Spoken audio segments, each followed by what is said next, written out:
why you think XRP would 2K by the end of the year if things are in line for that to happen this year. That's the price that's going to be required to be in order to be able to move the amount of value for the markets and networks that I believe will need to be settled by the end of the year. You got Swift, which is 5 trillion a day. You got the FX market, which is around 6-7 trillion a day.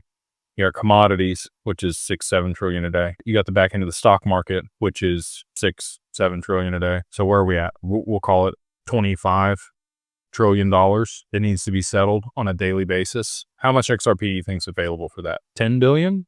10 billion XRP? So if you want to do the math, that would be a $2,500 XRP if it was used one time a day. And there's 10 billion available, okay? Maybe there's more than that available. Maybe it's used more than that once per day. And in that case, maybe the price is lower than 2K. But you've also got spot ETFs. You've now got businesses buying up XRP as part of their treasury. You've got exchanges that'll likely be using XRP in its DEX for liquidity after Tether goes. You've got other people that are going to utilize XRP for a treasury asset on their balance sheet that are going to want to buy it. Sovereign wealth funds are going to want to buy it. You're going to need XRP to be able to pay fees to tokenize real estate like they are in the Middle East.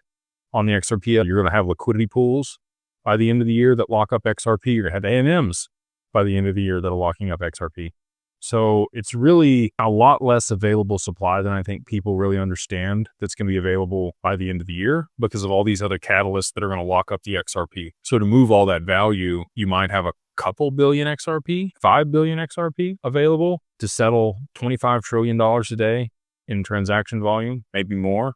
Maybe there's other markets that I haven't even considered that'll be settling across the XRP by the end of the year. I think 2K is very reasonable with all of the different factors that are going to lock up XRP and limit the supply and the availability for the amount of demand that's going to exist for it.